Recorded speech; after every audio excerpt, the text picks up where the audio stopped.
अस्सलाम वालेकुम everyone and welcome back to another video of reaction. तो आज के इस वीडियो में जो हम लोग रिएक्शन देने वाले हैं वो वीडियो वाली है ज़ैम टीवी की वीडियो, जिस वीडियो का नाम है how to kids hacked the CIA Zem TV. तो देखते हैं वीडियो रिएक्शन।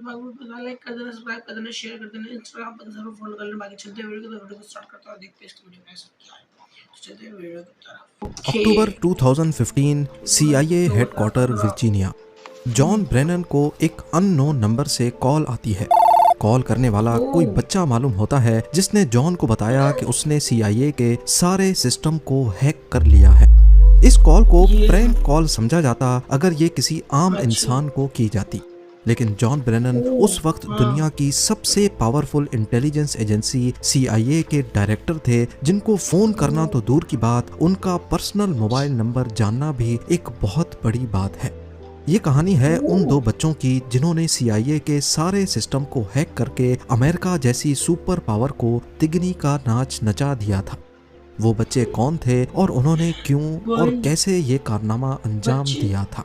ज़ैम टीवी की वीडियोस में एक बार फिर से खुशामदीद। नाजरीन, जब कॉलर से उसकी डिमांड पूछी जाती है तो वो कहता है कि अमेरिका मिडिल ईस्ट खसूसन फ़लस्तीन में हमले बंद करे और दुनिया को पुरअमन रहने दे। उसकी फ़ोन कॉल से पहले ही CIA को मालूम पड़ चुका था कि उनका सिस्टम हैक हो चुका है। ये हैकिंग CIA समेत अमेरिका को क्या नुकसान पहुंचा रही थी, इसका आइडिया आपको वीडियो में आगे चल के हो जाएगा। कॉल बंद होते ही पूरी अमेरिकन गवर्नमेंट और CIA हरकत में आ गई, और क्योंकि एक बच्चे ने इतनी बड़ी इंटेलिजेंस एजेंसी को हैक किया था तो ये CIA के लिए काफ़ी शर्म का मकाम था।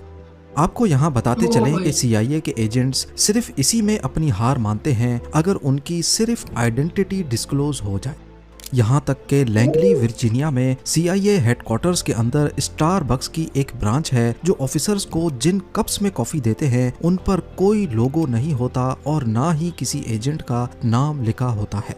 उसकी वजह यह है कि उन कप्स को ट्रेस करके एजेंट्स तक ना पहुँचा जा सके। अब आप आइडिया लगा लें कि जो CIA छोटी छोटी चीज़ों में इतनी एहतियात करती है, उसके लिए उनका सिस्टम हैक हो जाना कितनी बड़ी बात होगी। इन्वेस्टिगेशन स्टार्ट हुई तो मालूम पड़ा कि ये कॉल अमेरिका से मीलों दूर इंग्लैंड के शहर लेस्टरशायर से एक 15 साल के बच्चे ने की थी।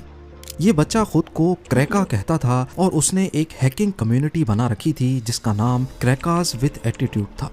पर इसने CIA को हैक कैसे और क्यों किया था, इसके बारे में जानने के लिए हमें थोड़ा और पीछे 2008 में जाना पड़ेगा, जहां से कहानी की शुरुआत होती है। 2008 में अमेरिका की स्टेट वर्जीनिया में एक दूसरा लड़का था जिसकी पहचान डिफॉल्ट के नाम से होती है, और ये वीडियो गेम्स का बहुत शौकीन था। उसने वीडियो गेम्स में जीतने के लिए गेम्स की प्रोग्रामिंग में घुसकर कुछ चेंजेस करना शुरू कर दी। वो ऑनलाइन गेम्स जैसा कि काउंटर स्ट्राइक को अपने हिसाब से तब्दील करता और उसके रूल्स को चेंज करके बड़ी आसानी से गेम जीत जाता था, यानी कि वो चीट्स बनाता था। वो चीज़ों को अपने हिसाब से चलाने लगा और ये सब कुछ उसने इंटरनेट से ही सीखा था। डिफ़ॉल्ट नामी लड़के को इस सब की इंस्पिरेशन एनोनिमस नामी हैकिंग ग्रुप से मिली थी, जो कि 2008 में काफ़ी फेमस हो चुका था। एनोनिमस ग्रुप उस वक्त अक्सर न्यूज़ की हेडलाइंस बना देता था। ये ग्रुप अपनी आवाज़ उठाने के लिए बड़ी बड़ी वेबसाइट्स हैक करता और उन पर अपनी मर्जी का मैसेज लिख देता था। ये सब कुछ देखकर डिफ़ॉल्ट एनोनिमस से काफ़ी इम्प्रेस हुआ और फिर उसने भी हैकिंग की दुनिया में कदम बढ़ाना शुरू कर दिए। डिफ़ॉल्ट ने आहिस्ता आहिस्ता छोटी मोटी वेबसाइट्स हैक करना शुरू कर दी, लेकिन वो कुछ बड़ा करना चाहता था जिसके लिए उसको भी किसी हैकिंग ग्रुप की ज़रूरत थी। लिहाजा डिफ़ॉल्ट एनॉनसेक नाम के एक हैकिंग ग्रुप में शामिल हो गया।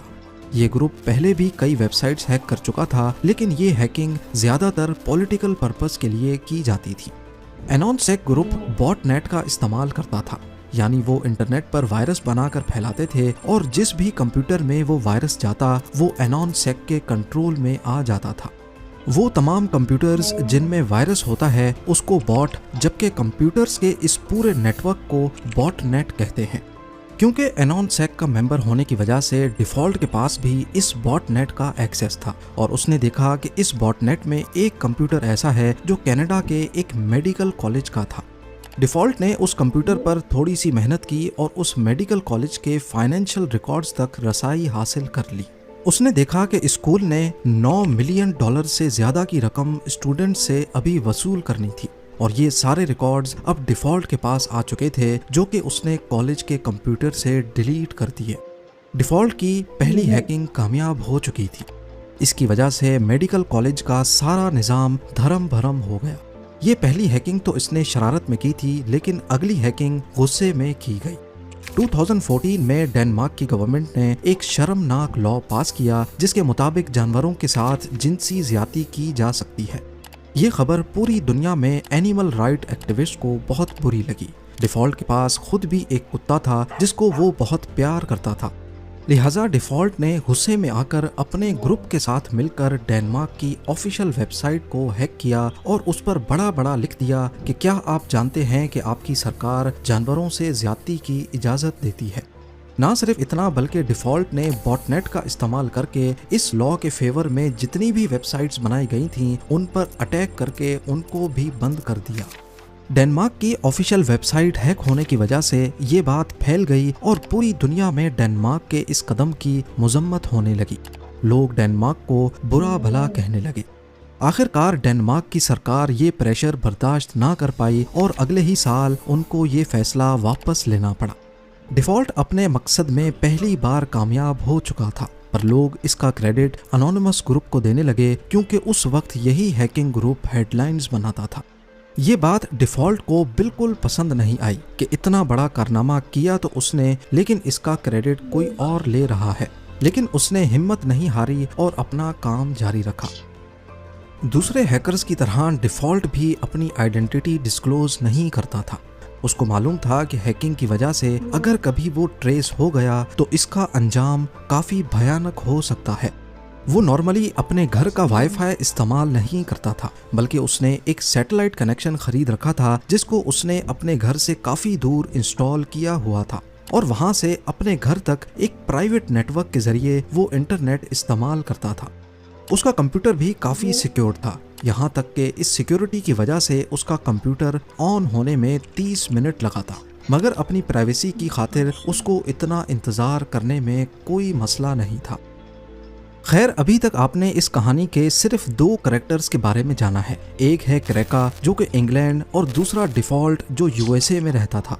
2013 से पहले ये एक दूसरे को नहीं जानते थे, पर एक वाकया हुआ जिसकी वजह से ये दोनों एक हो गए। Edward Joseph Snowden National Security Agency में as a computer intelligence consultant थे। एक अमेरिकन गवर्नमेंट के प्रोजेक्ट पे काम करते समय इनको ये मालूम हो गया कि CIA हर इंटरनेट यूजर का डाटा और उसकी प्राइवेट इंफॉर्मेशन अपने पास राजदारी से रखती है और फिर उसे अपने मकासद के लिए इस्तेमाल करती है, जबकि यूजर को इस बात का इल्म नहीं होता। एडवर्ड CIA के इस राज से पर्दा उठाना चाहते थे, मगर दूसरी तरफ उनको ये डर भी था कि अमेरिका में रहते हुए ये काम नहीं किया जा सकता। या तो उनको मार दिया जाएगा या फिर सीक्रेट इंफॉर्मेशन लीक करने के जुर्म में उनको जेल भेज दिया जाएगा। इसीलिए एडवर्ड ने छुट्टी ली और हांगकांग चले गए, जहां उन्होंने जर्नलिस्ट के सामने अमेरिका के इस सीक्रेट को दुनिया के सामने खोल कर रख दिया। ये खबर लीक होते ही पूरी दुनिया में तहलका मच गया। लोगों में गुस्सा पाया जाने लगा कि उनका डाटा उनकी परमिशन के बगैर इस्तेमाल हो रहा है और उनकी नकलो हरकत पर पल पल नजर रखी जा रही है। इसी बात पर रिएक्शन के तौर पे डिफॉल्ट और क्रैका का आपस में कांटेक्ट हुआ। दोनों ने अमेरिकन गवर्नमेंट और CIA को सबक सिखाने का फैसला कर लिया। वो CIA को एहसास दिलाना चाहते थे कि लोगों की पर्सनल इंफॉर्मेशन जब लीक होती है तो कैसा महसूस होता है।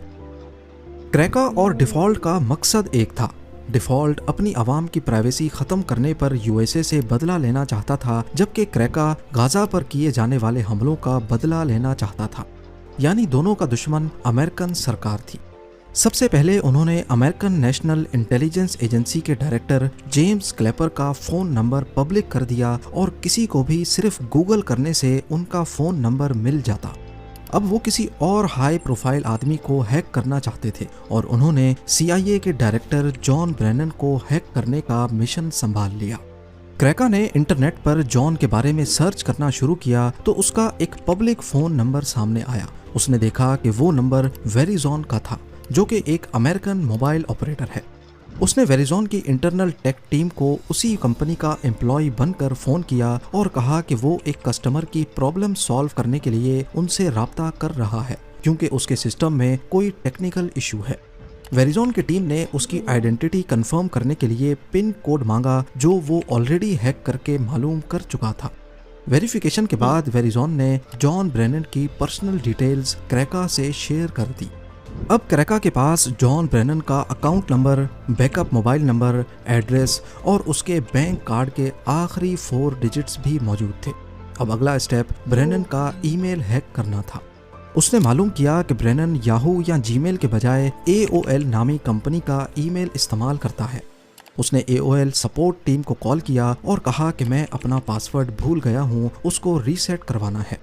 AOL के सपोर्ट मेंबर ने कंफर्म करने के लिए बैंक कार्ड के आखिरी 4 डिजिट्स पूछे जो क्रैका के पास पहले से मौजूद थे। इस तरह क्रैका ने फौरन उसके ईमेल एड्रेस का एक्सेस पा लिया। अब CIA के डायरेक्टर का पर्सनल ईमेल अकाउंट क्रैका के पास था। उसने जॉन ब्रेनन का प्राइवेट ईमेल खोला जिसमें सारे इम्पोर्टेंट और टॉप सीक्रेट डॉक्यूमेंट्स मौजूद थे। दूसरे CIA ऑफिसर्स का डाटा, उनके सोशल सिक्योरिटी नंबर्स और गवर्नमेंट से मिलने वाली इंस्ट्रक्शंस।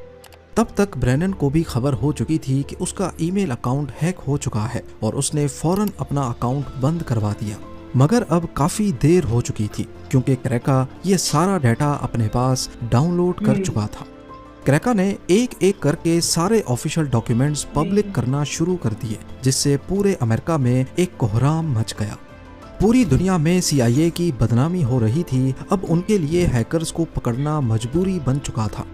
वो हर हाल में जल्द अज जल्द उनको पकड़ना चाहते थे लेकिन वो कोई भी सुराग हासिल नहीं कर पाए।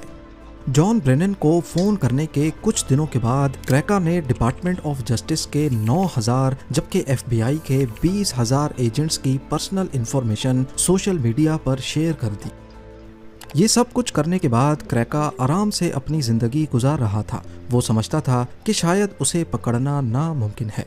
लेकिन दूसरी तरफ डिफ़ॉल्ट जो कि USA का ही रेजिडेंट था वो अब परेशान रहने लगा। उसे डर था कि अगर वो पकड़ा गया तो उसकी शामत आने वाली है। शायद वो कभी पकड़े ना जाते अगर डिफ़ॉल्ट से ये गलती ना होती। उसने नशे में अपने दोस्त को बता दिया कि CIA को हैक करने के पीछे उसी का हाथ है। बस ये गलती डिफ़ॉल्ट और क्रैका दोनों को ले डूबी। चंद दिनों के बाद FBI ने डिफ़ॉल्ट के कमरे में छापा मारा और उसको घसीटते हुए ले गए। इंटेरोगेशन के दौरान क्रैका का नाम भी सामने आया जिसको ब्रिटिश पुलिस की मदद से अरेस्ट करवा लिया गया। क्रैका का असल नाम केन गैम्बल जबकि डिफ़ॉल्ट का नाम जस्टिन ग्रे लिवरमैन है। कम उम्र होने की वजह से क्रैका को 2 साल की कैद सुनाई गई जबकि डिफ़ॉल्ट जो कि डायरेक्टली CIA की हैकिंग में इन्वॉल्व नहीं था उसको 5 साल की सज़ा सुनाई जाती है। दोनों आज जेल से आज़ाद हैं और साइबर सिक्योरिटी में अपना कैरियर आगे बढ़ा रहे हैं। आप क्या समझते हैं कि दोनों ने ठीक किया या गलत? मुझे कमेंट्स में ज़रूर बताइएगा। उम्मीद है ज़ेम टीवी की ये वीडियो भी आप लोग भरपूर लाइक और शेयर करेंगे। आप लोगों के प्यार भरे कमेंट्स का बेहद शुक्रिया। मिलते हैं अगली शानदार वीडियो में। ओके, तो तुम लोगों को क्या लगता है कि इन्होंने सही किया गलत किया? मेरे हिसाब से देखो उन्होंने अपने लोगों के लिए किया और जो उन्हें इस पे गुस्सा था जो लीक करने पर तो इनको बस सबक सिखाना था। उस चक्कर में बेचारों तो नहीं कह सकते। देखो हैकिंग करना तो गलत है। देखो हैकिंग जो है वो गलत है, इलीगल है हैकिंग। जो ये हैकिंग कर रहे थे कि लेकिन इन्होंने सबक सिखाने के लिए किया, लेकिन जो गलत है वो गलत है। तो इस चक्कर में तो फिर इनको जेल हुई, सही हुई, कम हुई है जेल। देखो अब तो आज़ाद है दोनों, तो फिर जो जेल हुई इनको सबक सिखाने के लिए थी और अब तो सही है, ठीक है ना। तो जो इन्होंने किया था वो तो गलत था, बट उसके हिसाब से ये अब सही रास्ते पे आ गए।